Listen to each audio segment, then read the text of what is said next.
Deh. Sip ya tuh. Wis. Wis. 3-2-1. Woi, ciga pemain non wae. Alhamdulillah rabbil alamin. Kita sekarang di tempat baru lagi ya. Tempatnya suasana baru dan dengan seseorang yang luar biasa ini. Ustadz. Anda manggilnya Ustadz atau Akang ya enaknya ya? Akang aja. Oh, Akang. Akang aja. Oh, Akang. Tapi sudah ada ininya ya. Udah ada Neng ya. Sekarang istri teh lagi isi ya? Iya. Usia berapa bulan? 8 bulan. Masya Allah, bentar lagi jadi ayah. Insya Allah. Ayah Rizky ini. Nama antum tuh Rizky apa? Rizky Fitrah Hidayatullah. Rizky Fitrah Hidayatullah. Ya. Kebiasaan dari podcast teman ayah, pernah nonton nggak? Belum nonton. Ini memang ini yang diharapkan, belum pernah nonton, jadi nggak tahu jebakan-jebakan pertanyaan. Nah Kang, nama dari Rizky Fitrah Hidayatullah, Ya. boleh nggak makna dan artinya tuh kan pasti ada kan? Ada, orang tua. insyaallah. Nah itu apa tuh? Ini udah disiapkan juga ada. Ya, yang Bapak saya sampaikan waktu itu Rizky Fitrah Hidayatullah itu memiliki arti rezeki bersih yang diturunkan dari Allah. Masya Allah, luar biasa. Rezeki bersih yang Allah turunkan langsungnya. Aduh, makin luar biasa. Nama ayah itu nama aslinya siapa sih? Ya, Kin. ya, nama asli Kin. Oh, nama aslinya? Asli. Oh iya, ini anaknya duluan Pak, ayo Pak. Bapak anak udah di workshop juga langsung. Kang, Ana tuh pengen tahu ya ngobrol dan ini juga beberapa request dari para teman ayah. Jadi yang diundang di teman ayah itu spesial. Itu adalah orang-orang sosok yang memang diinginkan ceritanya. Kadang-kadang gini bingung. Saya diundang ke podcast mau ngomong apa kan bingung kan? Padahal mah kan ngobrol. Iya. Ngobrol pengen mengenal lebih dekat nih dari sosok Kang Rizky. Nah, selain misalnya sekarang kan lagi insya Allah lagi kelola ya buat siap untuk ngebangun pesantren. Insya Allah. Nah itu basicnya memang antum senang berkuda memanah atau gimana sih? Katanya pesantrennya memang fokus ke sana ya? Gimana sih? Boleh ceritain dong? Awalnya dari masa kecil ya. Dari masa kecil? Saya umur 4 tahun itu memang seneng sama yang namanya nembak gitu. Apa aja, pakai apa aja, entah pakai kalau kecil kan pakai karet gelang, karet nembak-nembakin cicak gitu, atau pakai ketapel dan sampai akhirnya bapak membuatkan busur dan anak panah. Masya Allah. Busur dan anak panah, saya setiap hari memanah karena senang. Dulu mah di kebun kan ya, rumahnya di kebun ya, pakai kardus-kardus bekas untuk sasarannya, pakai bambu busur panahnya. Akhirnya setiap hari memang latihan memanah. Sampai akhirnya dulu belum tahu apa keutamaan memanah, sunnah memanah, dulu belum tahu sama sekali, hanya hobi saja gitu. Tapi seiring berjalannya waktu, alhamdulillah sampai akhirnya bapak mewajibkan saya untuk latihan memanah setiap hari. Jadi kalau bapak pulang kerja misalnya dia 2 hari nggak pulang atau 3 hari nggak pulang, begitu pulang ditanya ke mama gitu. Ini Rizky udah ngaji belum selama 3 hari ini? Kalau misalnya udah push up belum? Itu diwajibkan push up, setelah sholat 20. Setelah sholat 20? Ya, berarti sehari 100? Masya Allah. Lalu udah latihan memanah belum? Nah itu kalau ada salah satu di antara 3 itu yang belum, saya kena marah itu. Dulu awal ya saya nggak paham gitu, maksud tujuan bapak apa sih gitu, nyuruh begitu. Karena kan dulu saya inginnya ya main bola dan lain-lain sama seperti anak lain kecil gitu. Yang lain ya tapi ya saya ikut aja, nurut aja gitu, sehingga apa yang bapak suruh saya lakuin aja sampai akhirnya mulai fokus itu begitu masuk SMA.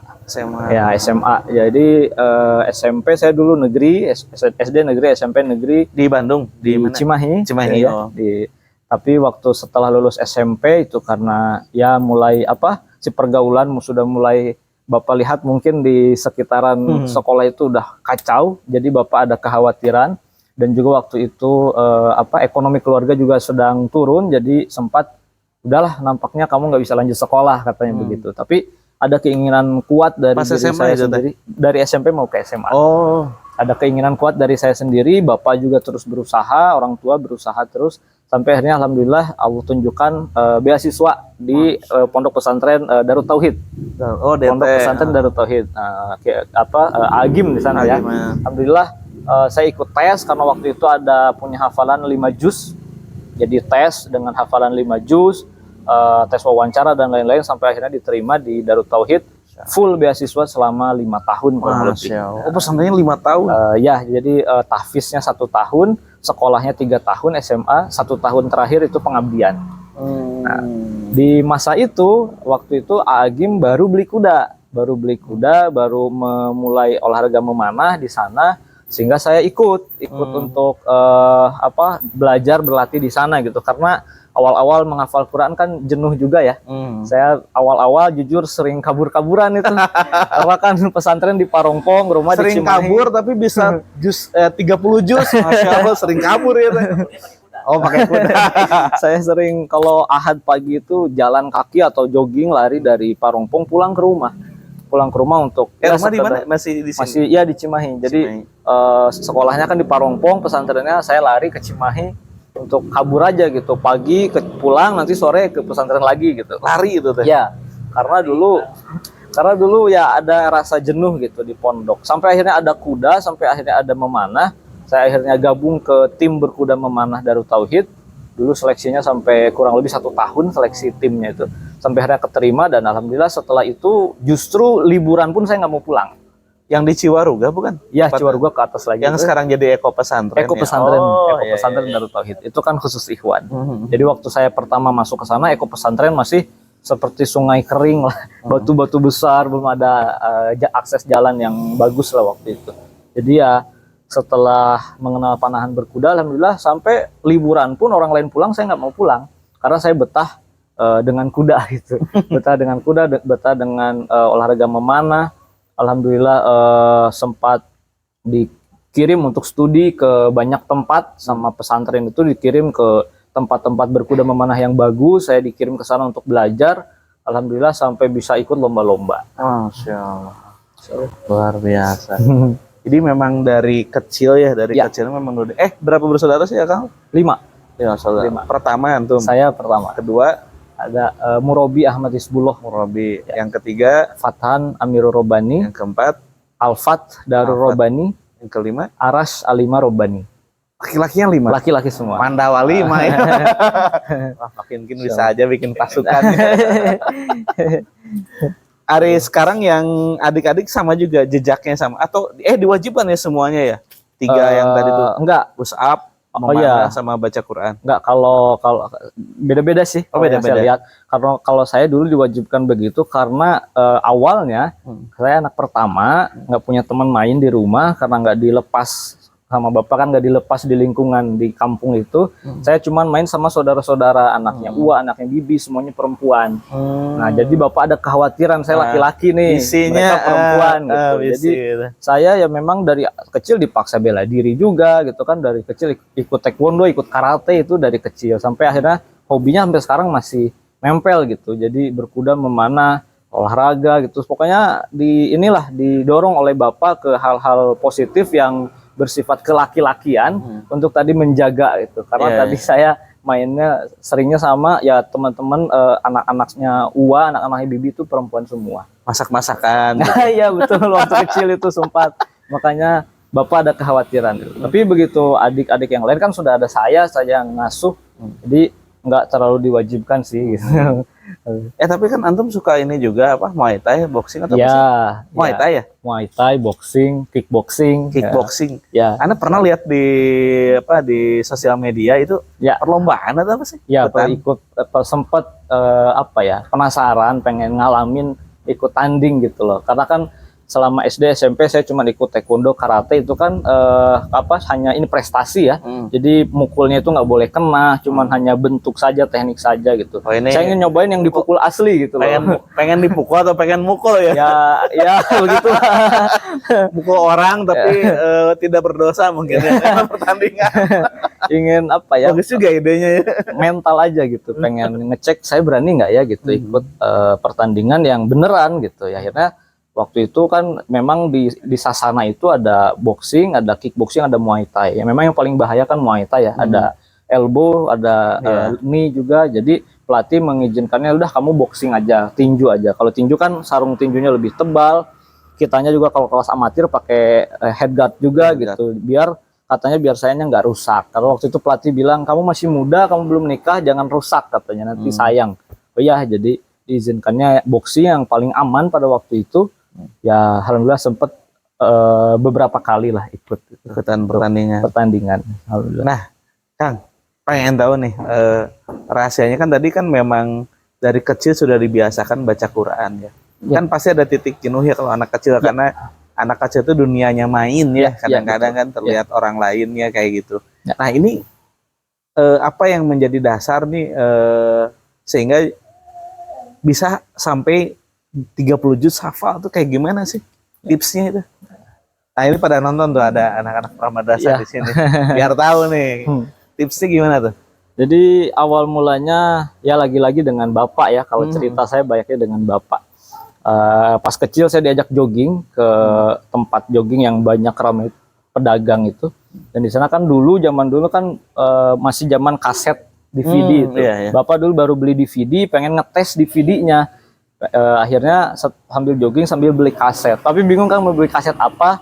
Nah waktu itu nemu kaset, saya masih ingat covernya warna putih. Tulisannya Syekh Misyari Rasyid Al-Fasi. Dan saya dan bapak belum tahu siapa itu Syekh Misyari Rasyid. Itu tanggal dulu 2005, 2006 saya lupa. Belum masyhur ya. Belum. Ya. Makanya tapi ya udah dibeli aja lalu diputar gitu. Awalnya memang saya sudah sebelum itu memang sudah menghafal Quran tapi sulit untuk hafal gitu. Setiap tasmi pasti aja gagal gitu kalau waktu itu sama bapak itu. Tapi akhirnya itu sering diputar setiap pagi sama bapak dan alam bawah sadar tiba-tiba ya saya ngikutin gitu. Ya ngikutin sampai akhirnya pas lagi main lagi apa saya ngikut gitu. Apa yang saya dengar di kaset tersebut. Sampai akhirnya bapak sadar kok kamu bisa ngikut katanya. Akhirnya ya kalau waktu kecil kan asal berteriak aja kan, saya nggak ngerti nada, nggak ngerti apa, yang penting ya pas nada tinggi saya teriak aja kan gitu.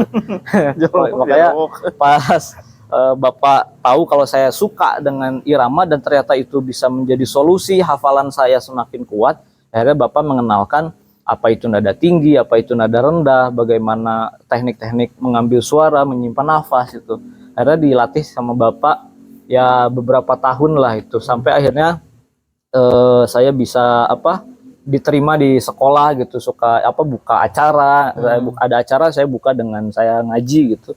Itu awal mulanya sampai akhirnya saya merasa nyaman dengan irama tersebut hingga ya 5 juz pertama mah karena dibimbing sama bapak ya irama itu nempel banget gitu. Yang terkhusus Al-Baqarah karena Al-Baqarah waktu paling lama yang saya habiskan untuk menghafal Quran itu 6 tahun. Itu surat Al-Baqarah. Karena ya waktu kecil dari SD kelas 1 sampai kelas 6 itu ngafal Al-Baqarah nggak selesainya itu alhamdulillah pas pakai irama gitu. Sehingga saya kalau imam sholat pasti paling sering baca Al-Baqarah karena apa ya? Yang saya rasa yang paling dibimbing sama bapak itu waktu saya menghafal surat Al-Baqarah. Jadi selalu mengingatkan saya kepada bapak pada saat dulu ngajar saya waktu kecil gitu. Sampai akhirnya masuk pesantren ya dengan modal 5 juz tadi. Alhamdulillah dulu mudaris saya dari Demak, dia orang yang mungkin 30 juz setiap hari beliau hanya duduk dari jam 3 subuh beliau duduk, beliau murojaah, tapi nggak buka Quran, beliau murojaah gini aja. Subuh mulai juz 1, Isya dia sudah selesai juz 30 setiap hari. Mudaris saya. Al-Mukarram Ustaz Khalil Rahman itu 30 juz setiap hari gitu. Jadi nggak pernah bolong, setiap hari begitu. Beliau hanya beranjak dari tempat duduknya pada saat waktu sholat dan pada saat mau ke kamar mandi. Selain itu beliau hanya duduk saja. Terus murojaah hafalan Qur'annya setiap hari tidak pernah bolong 30 juz. Beliau yang sangat memotivasi saya untuk menyelesaikan hafalan. Beliau pernah bilang, kamu sudah maju, kamu nggak bisa mundur lagi, kamu harus menyelesaikannya. Kalau kamu berhenti, kamu mati. Kalau kamu mundur, kamu hancur. Kamu nggak boleh berhenti, kamu nggak boleh mundur. Kamu harus selesaikan sampai 30 juz kata beliau.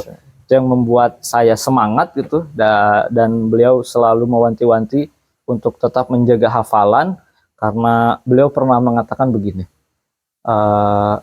kalau kamu bunuh orang satu kecamatan katanya, dibanding kamu lupa satu ayat hafalanmu, dosanya lebih besar hafalanmu hilang satu ayat katanya. Saya kan jadi takut itu. Waduh, terus gimana Tat? Ya udah kamu harus murojaah katanya. Ya sudah Tat, saya nggak mau tambah hafalan, takutnya hilang semua. Nggak bisa katanya, kamu harus selesai, harus lanjut sampai 30 juz. Sampai akhirnya ya sudah, saya sudah memutuskan untuk menjadi penghafal Quran ya.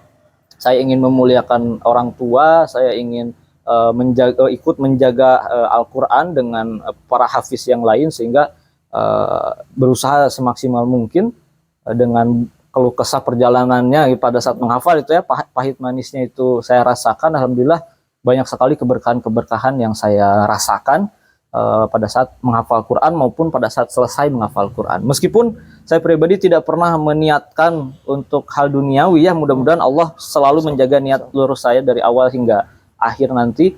Tapi Allah Maha Baik, Allah memberikan banyak sekali keberkahannya, nikmatnya di dunia kepada saya, yang saya rasa ini jalannya, nikmat ini datang jalannya dari hafalan Quran saya rasa. Saya bisa dipercaya orang, saya bisa dihormati orang lain, itu saya rasa bukan saya yang hebat, bukan saya yang terhormat, bukan saya yang jujur, bukan saya yang suci, tapi Al-Quran yang suci, Al-Quran yang benar, Al-Quran yang saya bawa kemana-mana, itu yang membuat orang lain bisa menghormati saya rasa. Maka ya banyak banget lah gitu, dari kemarin pernikahan saya, dari ya banyak sekali saya bisa sekolah di Darut Tauhid, itu saya rasa keberkahan dari Al-Quran yang bapak saya ajarkan sedari kecil, yang saya hafalkan, sehingga ya alhamdulillah banyak sekali yang sudah saya dapatkan hingga hari ini gitu. Mudah-mudahan itu tidak membelokkan niat saya gitu ya. Saya selalu berdoa biar niat saya tetap lurus lah. Mudah-mudahan nikmat ini hanya yang Allah turunkan ini di dunia hanya sementara saja. Masya Allah. Bayang ya, Pak Kinkin pahalanya banyak pisan nih Pak Kinkin. Masya Allah ya. Seorang bapak, jadi keterlibatan ayah itu luar biasa ya, keterlibatan betul. Ya. Meskipun kadang-kadang ayah tertatih-tatih ya. Ya, betul. Panting tulang yang tadi kan sampai 2 hari nggak pulang, segala macam. Masya Allah, luar biasa. Semoga Allah selalu jaga ya. Amin. Bapak dan keluarganya nih. Amin. Luar biasa nih. Jadi ketika pengen menghafal Quran itu jangan mundur ya. Ya. Terus. Ya. Jadi kalau lupa 1 kecamatan ya. Saya berapa kecamatan? Ya Allah, tapi ya tadi di ayatnya kan, manasa min ayatin aw nusiha na'ti bi khairin minha aw misliha. Siapa yang hilang hafalannya lalu dia berusaha untuk mengembalikannya, maka setiap dia berusaha itu dinilai kebaikan oleh Allah. Maksud tadi dosa itu hilang terus udah nggak mau lagi gitu. Hilang iya. tapi tidak berusaha gitu ya. Tidak berusaha menghafal lagi. Justru kalau lupa terus kita ingat-ingat kembali dan susah, justru itu ladang pahala yang luar biasa mengalir, sangat deras menurut saya gitu. Jadi begitu ada hafalan lupa, berusaha ingat kembali, meskipun nggak hafal-hafal gitu, meskipun lupa terus, tapi kalau selama kita berusaha, insya Allah pahalanya terus mengalir. Yang tadi dosa itu ya kalau cuek dia meninggalkan Al-Quran, dia memutuskan saya sudah melepas penghafal Qurannya, saya udah nggak mau lagi gitu. Jadi betul-betul ayatnya ditinggalkan. Nah, itu yang mungkin yang tadi dimaksud oleh Ustadz yang saya di sana di pesantren itu. Nah, Ustaz, itu kan menghafal Quran. Ya. Nah, Anda pernah dengar tuh, ya. Belum mencari sih kesohihannya. Ya. Ketika memanah, ya. mulai memanah, ya. Itu sama juga nggak boleh ditinggalkan, benar nggak sih? Ya. Itu gimana sih hukumnya? Buat ada hadis riwayat At-Tirmizi, barang siapa yang sudah mengetahui nikmat memanah, maksudnya nikmat memanah itu ilmu memanah, cara memanah dan lain-lain, dia sudah mengetahui, lalu dia meninggalkannya, maka dia telah menyakitiku, kata Rasul. Atau dalam riwayat lain, maka dia telah mengkhianatiku. Nah, itu sebuah ini juga ya, yang mendorong saya untuk tetap istiqomah latihan memanah. Saya latihan memanah insya Allah sehari 2 kali. Sehari 2 kali. Ba'da subuh dan ba'da isya. Mau di lapang, mau di dalam rumah. Pokoknya saya harus latihan sehari 2 kali. Bukan untuk mengejar prestasi lagi kalau sekarang, bukan untuk menjaga nama di klasemen liga lagi, bukan, tapi itu hanya untuk menggugurkan saja tadi, menggugurkan amalan sunnah yang sudah saya istiqomahkan selama ini. Jadi karena ya banyak juga nikmat-nikmat dari olahraga memanah ya, dari manfaat fisiknya, dari manfaat psikologisnya, karakternya, itu yang saya rasakan dan saya ajarkan juga ke beberapa member-member di tempat latihan itu, ya sudah sangat terlihat manfaatnya. Maka itu yang mendorong juga untuk selalu istiqomah memanah. Karena hadis yang lain kan, segala bercandaan itu adalah batil kecuali bercandaan yang ada dalam 3 hal. Pertama, seseorang yang melatih hewan tunggangannya atau berkuda. Kedua, seseorang yang berlatih memanah. Dan yang ketiga, pasangan suami atau istri yang mencandai pasangannya. Itu 3 bercandaan di dalam hal tadi adalah hak tidak ada kesia-siaan di dalamnya. Maka bercandaan kita, ketawanya kita pada saat berkuda, pada saat memanah, atau dengan istri, itu dinilai pahala oleh Allah Subhanahu Wa Taala. Allah, catat nih, luar biasa nih. Kang, Ane pengen nanya nih, mumpung ada halinya nih. Jadi pernah nih mendengar bahwa ketika mau memanah, sebaiknya urutan belajarnya itu berawal dari renang. Setelah berenang berkuda, baru memanah. Nah, beliau alasannya ketika berenang itu untuk menguatkan tulang punggung sama pernafasan. Buat pernafasan sama tubuh. Terus berkuda untuk menguatkan tulang punggung dan leadership. Dan ketika memanah itu untuk menguatkan konsentrasi dan fisik. Benar nggak sih harus berurutan atau sebenarnya bebas? Kalau saya pribadi sih selama ini lebih mengutamakan olahraga memanah dulu mungkin ya. Memanah dulu sebelum saya naikkan ke atas kuda, saya matangkan dulu di olahraga memanah. Karena untuk keseimbangan tubuhnya, untuk tadi kontrol emosinya gitu. Karena kita atasi dulu benda mati, busur dan anak panah, baru kita atasi benda hidup. Makhluk hidup gitu, kuda gitu. Jadi karena kalau belum terbiasa nih, emosi belum terkontrol di memanah, udah naik kuda itu biasanya kuda dengan dia itu emosinya bertabrakan, sehingga akhirnya kuda mau kanan dia kiri, kuda maunya ke kiri kita maunya ke kanan, akhirnya ada banyak kejadian jatuh dari atas kuda. Itu saya sangat menghindari jatuh dari atas kuda kalau untuk teman-teman yang latihan ya, karena itu cukup berbahaya. Maka untuk menghindari hal-hal tersebut saya nggak bisa menghilangkan resiko, saya hanya bisa meminimalisir resiko dengan cara tadi saya matangkan dulu dia dengan olahraga memanah, keseimbangan tubuh, keseimbangan emosi, fokusnya dan lain-lain. Tapi kemarin saya masih berguru juga kan, saya masih punya guru juga Ustadz Zulfan.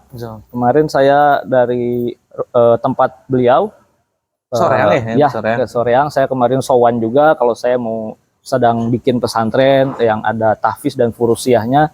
Beliau menyampaikan jangan kamu ajarkan mereka memanah dengan busur dan anak panah sebelum mereka matang bela dirinya. Itu ilmu yang baru saya dapatkan. Saya tanya kenapa Ustadz, kenapa harus bela diri dulu? Karena kata beliau beda mental orang yang punya basic bela diri dengan yang tidak itu berbeda. Berbedanya pengaturan emosi orang yang sudah belajar bela diri dengan yang belum itu berbeda. Jadi matangkan dulu bela dirinya apapun itu, mau ngajarin silat, mau ngajarin tadi Muay Thai, mau ngajarin tinju, mau ngajarin gulat, itu kan apa saja pokoknya bela diri. Nanti matangkan dulu, setelah itu baru kamu kasih katanya busur dan anak panah. Itu ilmu yang baru saya dapatkan kemarin, yang insya Allah akan saya amalkan di pondok pesantren yang sedang dibangun. Insya Allah. Luar biasa, berarti ini harus gulat-gulat dulu nih. Nah Kang, Ane pengen tahu nih, selain tadi kegiatan antum di pesantren nanti ya, atau yang sekarang lagi dijalanin, ada nggak sih sisi bisnis atau apapun yang dikerjakan gitu? Untuk apakah fokus di sana aja atau ada bisnis yang lain juga?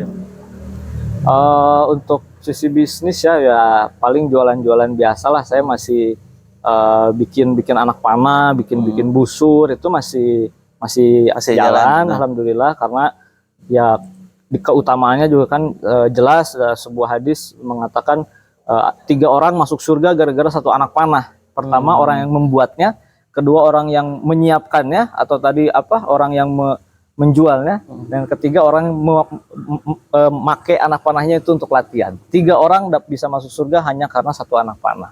Maka saya masih semangat gitu untuk membuatnya, untuk menjualnya, menyebarkannya, dan juga untuk memakainya. Itu mudah-mudahan menjadi wasilah lah.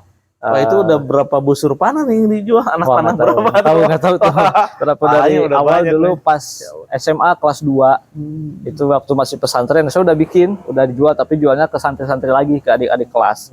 Sampai akhirnya lulus ya, masih terus sambil belajar ke teman-teman yang lain yang lebih ahli dalam membuatnya. Dulu kan pas awal bikin nggak rapi sama sekali ya. Sampai akhirnya tahu gitu ukurannya gimana, tahu beratnya segimana gitu. Karena selama saya masih melatih, saya masih harus membuat anak panah.